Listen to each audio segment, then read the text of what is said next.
Welcome everyone. This is Indian Express editorial page of 13 September 2022, and I will explain these editorials in 3 steps. First is why is the editorial given? Second is what is exactly written in the editorial? What is the message that the writer wants to convey to the readers? Now third is what can we expect in the future about the topic that is given in the editorial. So coming to first editorial, not by the law. Gyanvapi Mosque orders highlight that over-reliance on litigation is not good for social harmony. So why exactly this editorial is written? Because Varanasi district judge, he has not waited for any Supreme Court's bench order, and rather he passed on an judgment that the constitutionality of the Worship Act, which is Places of Worship Act 1991, it will be maintainable under the Civil Procedure Code. So he has not referred to Supreme Court. So what exactly is written? Varanasi District Court, A.K. Vishwesha, in Rakhi Singh and others, rather than waiting for Supreme Court's 3-judge bench to render its judgment on constitutionality of Places of Worship Act 1991. This district judge ordered that the petition by the 5 Hindu women, these 5 Hindu women wants to worship some goddess in the Gyanvapi Mosque. So he has ordered that the petition by these 5 Hindu women is maintainable under the CPC 1908, and now this petition will be heard on merit. What the judge has noted exactly, he has said that petitioners are seeking neither the conversion of Gyanvapi Mosque into a Shiv temple, nor they are making any claim to ownership. What that means? It means that petitioners do not want to convert mosque into a temple, and neither they are making any claim. They're not making that they own this place. What is their main, you can call, aim? They are merely seeking a right to worship as a civil right, and that is the reason why this 1991 Act, the Places of Worship Act, is not applicable. And he also held that the entry of property as waqf. Now what exactly is waqf? It's a term in Islamic law. It is, you can call, it's a property, a land. It can be land, it can be building, or any other asset. This property is given in the name of God. And for what reason it is given? It is given for religious and charitable purpose. And one thing is very important in waqf. You give property and then you cannot claim it back. So it is given with no intentions of reclaiming it. And what exactly he has said? He has held that entry of property as waqf in the revenue records as per settled law does not create ownership right. It means that if your property is recorded in waqf, then it does not create any ownership right. The Masjid Anjuman Committee's objection on maintainability under Order 7, Rule 11 of the CPC, these objections were rejected. Now the Anjuman may appeal to High Court and eventually to the Apex Court, which is Supreme Court. But is it worth it? Now writer is trying to ask some questions. At the heart of the debate is the Places of Worship Act. The constitutionality of this act, what it permits or what this act prohibits. Why do we as a nation, as a country, India, refuse to learn from the past? Is litigation the best method to resolve disputes between faith-based communities? He is now asking why can't local Hindus and Muslims of Kashi come up with an out-of-the-box solution? Now talking about what is the matter, the 5 petitioners wanted to pray inside the complex at Sri Shingar Gauri Sthal. Now this matter went to Supreme Court and then Supreme Court transferred it back to district judge. And many people genuinely believe that the Babri Masjid verdict, which was in 2019, and it would mean curtains on demand for conversion of religious places. So what this line exactly means? This means that this verdict of 2019 means stoppage for any demand for any further conversion of religious places. Even the RSS chief, he has also reiterated several times that the Sangh only joined Ram Janmabhoomi, and the reason he gave that it is only because of the historical reasons, and it in the future it will no longer be closely associated with any other demand for the conversion of a mosque to temple. Simultaneously also emphasized, the RSS chief, he emphasized that Kashi and Mathura also have a great religious and sentimental significance for Hindus. And you know exactly when the Gyan Vapi mosque was searched, there was an order in order to search for a shivling here and there. Then this person also discouraged that there should be no search for shivlings. Ideally, such a positive reaction by the Sangh should have been welcomed by Muslim leaders, and an out of the court amicable settlement should have been arrived at by the residents of Kashi and Mathura. So author is calling that you must have respected and welcomed the positive reaction by the RSS. Our obsession with the law as a solution to problems. So he is calling that the Indians' obsession with going to law for every problem so as to find the solution, particularly religious and social problems. This obsession is the real problem. And in the context of both Kashi and Mathura, many Muslims and liberals relied excessively on Places of Worship Act. They were dependent on this 1991 Act. Now he's talking that laws are not written in stone.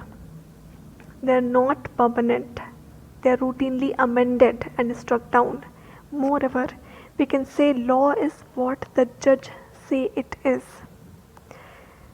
So when 1991 Act was passed, this Ram Temple movement was at peak. The conflict was at its peak. The legislative intent was to freeze the religious character of places of worship as on 15th August 1947.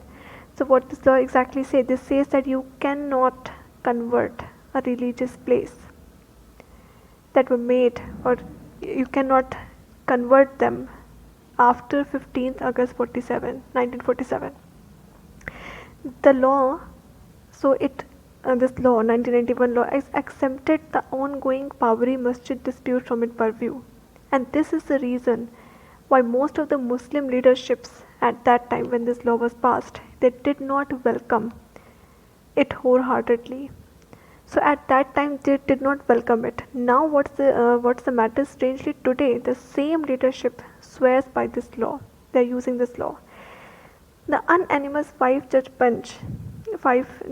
Babri by the Supreme Court too made a certain positive observations about the 1991 Act. What were these positive observations about this act? First, law is in furtherance of secularism. It promotes secularism. And you know, secularism is a basic structure of the constitution. Again, second, non-retrogression in the fundamental principle of our constitution law. So retrogression means you can say it's an act of returning to, you can call, older or worse state. So retrogression means going back to a worse state. So this is about non-retrogression. That means qualifying or going to a positive point.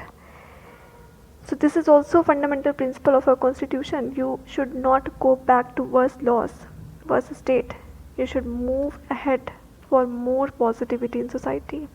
Apex Court, which is Supreme Court, also said that historical wrongs cannot be corrected by recourse to court. Now these observations are under challenge in the Supreme Court itself. So whether these observations are mere obiter dicta or passing references. So whether these are obiter dicta, so what exactly is obiter dicta? So you can call it is an opinion that is called on by judge, but it is not binding exactly on the rule of law. It's just an opinion. So this will be decided whether these observations were just opinion or passing references. This will be decided by a three-judge bench. Now, Justice D.Y., who was also on the Babri bench, he was hearing the Gyanvapi petitions against the stay of prayer by the Civil Court of Varanasi. He has made an extremely important and significant observation. What exactly is this observation? It was very famous. So you should know that. What exactly is the observation is that Places of Worship Act prohibits conversion of character.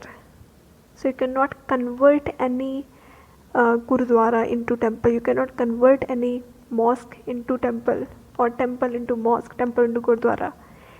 But not its ascertainment of a place of worship. So you cannot convert its character, but at least you can make sure, you can make certainment whether this place of worship is a mosque or a temple. So you can find out this, and this is not prohibited. The Varanasi district judge has now held that ascertainment is not prohibited by 1991 Act. He has explicitly held that the deity, the god in the Kashi Vishwanath complex, he has been worshipped since time immemorial. And once a property is vested in a deity, it cannot be disinvested. So this means that once a property is given to someone, is given to a deity, it cannot be taken back. Quoting the Babri verdict, he says that even the destruction of a deity's property does not change the property's character. What exactly that means? It means that the effect that a temple remains a temple even if you destroy that, even after demolition. It has been held that the property in a dispute is a temple. So it was called that it is a temple under section 49 of UP Kashi Vishwanath Temple Act 1983. And as a matter of fact, until 1993, these devotees were allowed to worship on the 4th day of Chaitra in Vaishnatik Navrat. So they were allowed to worship in this mosque only on the 4th day of Chaitra. Now the judge also refused to attach much importance to 1937 judgment, which was in favor of mosque committee on the ground that Hindus were not impleaded as a party. So it is about that Hindus were not impleaded as a party. Impleaded means you can say in order to sue someone in a court of law, take legal actions against any person. So you say that Hindus,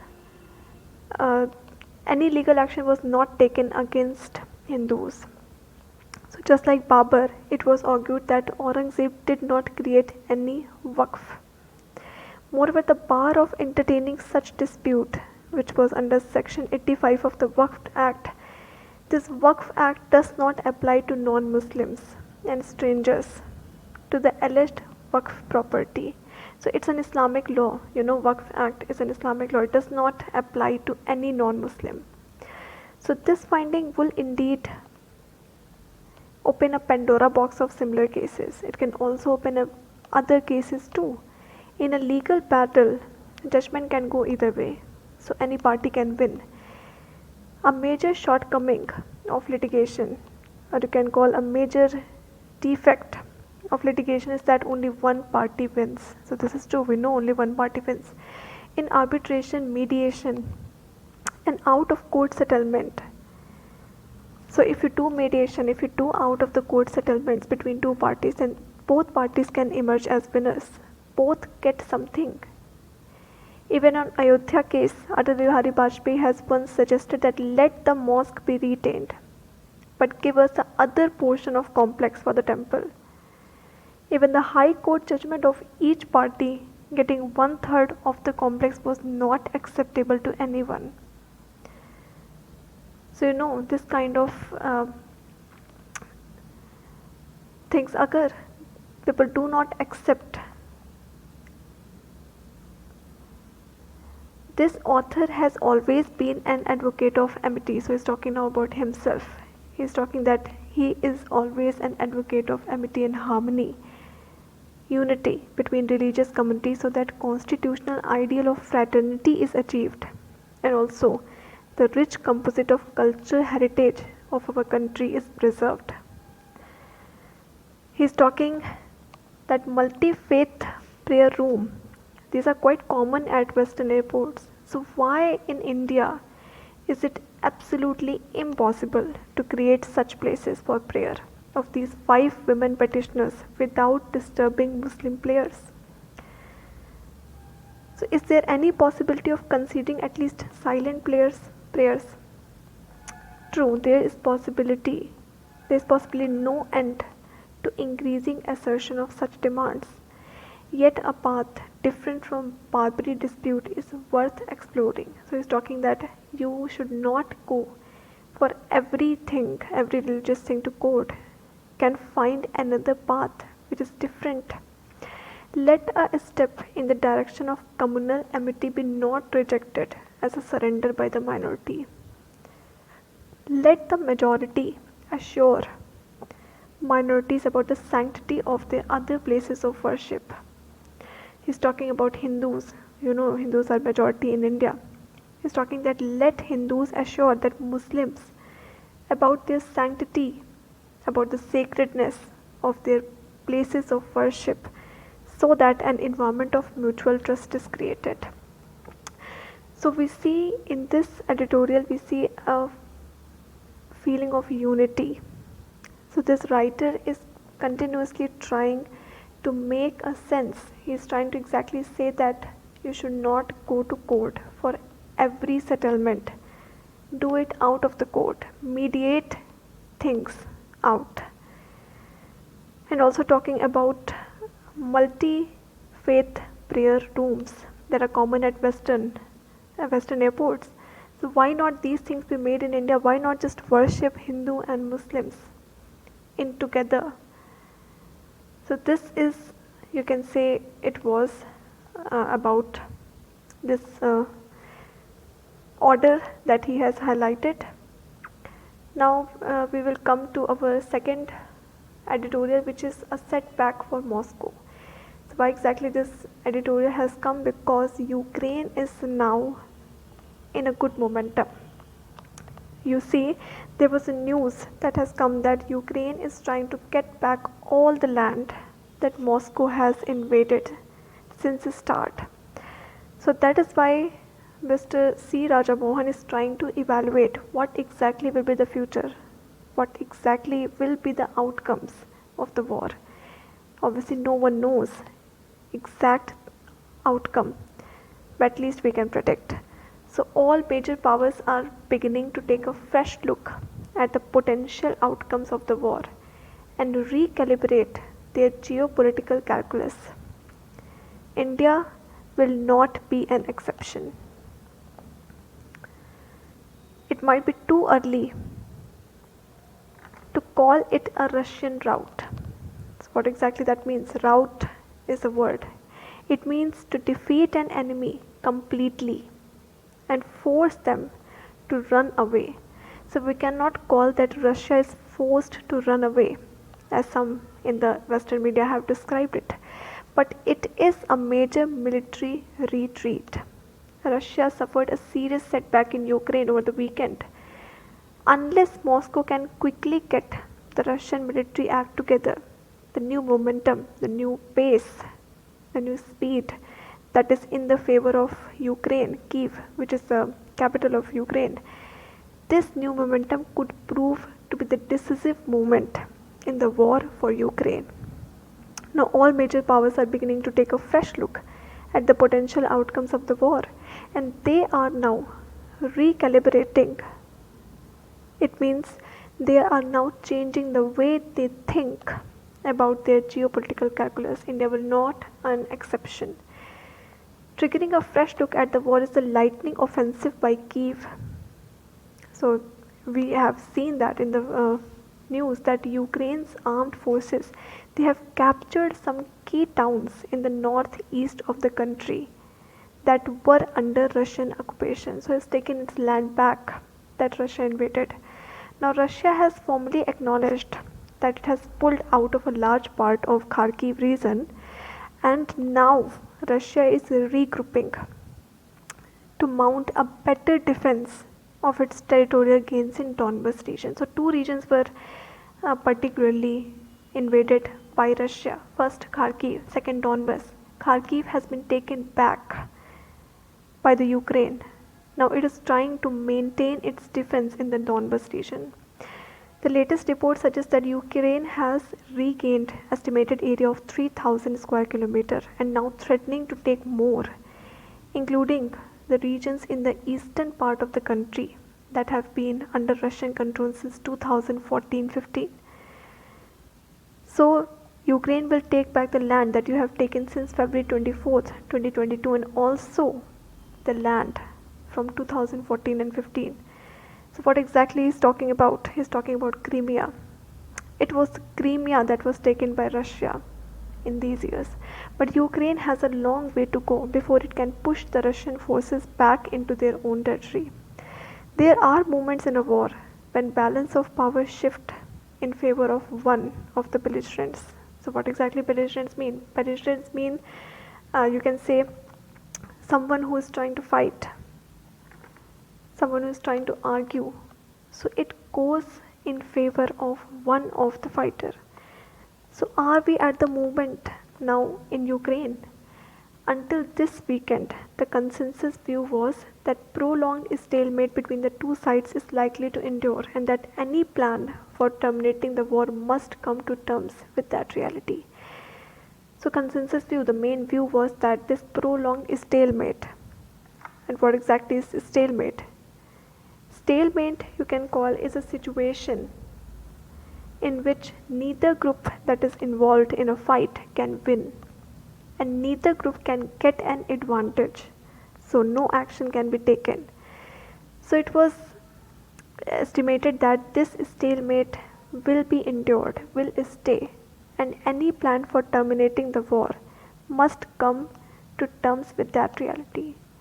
So Ukraine territorial gains in last few days have made Kiev's victory a real possibility. Russia has by no means lost the war. It has not lost the war in Ukraine till now, but it surely is losing ground. The possibility of a Russian defeat in Ukraine may no longer be a trivial one.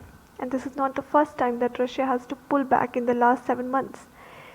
So after it started its attack on Ukraine, February 24th, Russia hoped to quickly reach the capital, Kiev, and it hoped that it will oust the government that is in fact headed by Vladimir Zelensky. But what happened? Advance on Kiev fizzled out. The plan that was made, it simply failed. So what Russia decided next? Then Russia decided to concentrate its forces to make a determined onslaught on eastern Ukraine. When it failed to go directly into Kiev, it started its forces to attack eastern Ukraine. What happened next? After some significant advances in the east and also southeast of Ukraine, it get some land, but after that both the forces, Ukraine and Russia, got locked into a situation in which nothing else can be done. So it's called stalemate. Neither can be, no action can be taken. Now Ukraine has now broken the framework of an extended war of attrition. So what was expected? Attrition was expected. What exactly is attrition? It is mean that you gradually make enemy weaker and destroy it by repeatedly attacking it. So it was assumed that it will make it gradual, but what happened? With its major counter-offensive in the last few days, it has increased its pace. Ukraine has seized the political initiative in the war for the first time. It has raised the operational tempo. It has altered the terms of military engagement with Russia. It will not do it gradually. It will do it with fast pace. And now it has reaffirmed the demand for complete Russian withdrawal. What exactly was advised?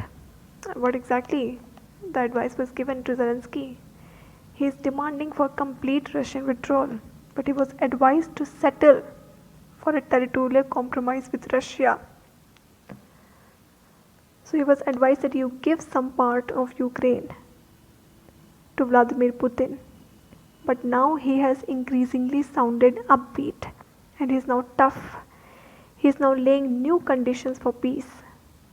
First is war reparations from Russia. What exactly that war reparations mean?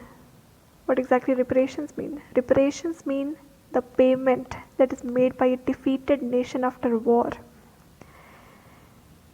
This is a payment that is made by defeated nation for the damages and expenses that you have caused to the winner.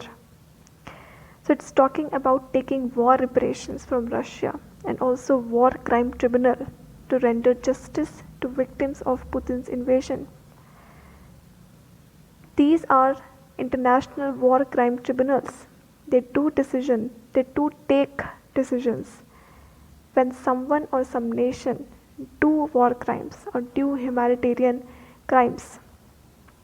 So it's trying to seek justice to the victims of Ukraine people of Putin's invasion. Now Ukraine's key supporters in the war now is stating for the first time that it might be able to liberate most of the areas occupied by Russian forces and also including the Crimean Peninsula that Moscow has taken in 2014. Not everyone is hopeful. Ukraine might find it hard to consolidate its recent gains. By advancing too far into occupied territories and opening multiple fronts, Ukraine must now manage longer supply lines. So what exactly does mean opening multiple fronts? Because Russia is invading from all sides, from Belarus, from east side, from the Black Sea. So to maintain multiple fronts, Ukraine have to manage longer supply lines. And who exactly is supplying all these? US. US is supplying all the weapon and warfare material, and this will make Ukraine vulnerable to Russian counteroffensive. But then success begets success and failures can feed on itself. Success begets success. What exactly that mean? It means that when you achieve in success, you have more hunger for success. This is success begets success, and failure can feed on itself. If you fail, you yourself will destroy. Failure can feed on itself. This exactly means that you will destroy yourself if you get to fail. For now, at least there is no question that global narrative on the war in the Ukraine is beginning to change. For India, for Delhi, 5 broad dimensions will be worth a close war. First, what will be the nature of debate in Moscow? All major wars have domestic political consequences for belligerents, for attackers, for aggressives. They have some political consequences, especially if you are losing. And you, as if not losing, if you are seen as losing by your own people, you can face consequences. Until now, there has been considerable popular support for Putin invasion as a nation rallied behind the flag. There was support for such an invasion. It's an open question whether the retreat will change the terms of domestic debate. While the liberals have no voice, liberals are saying nothing.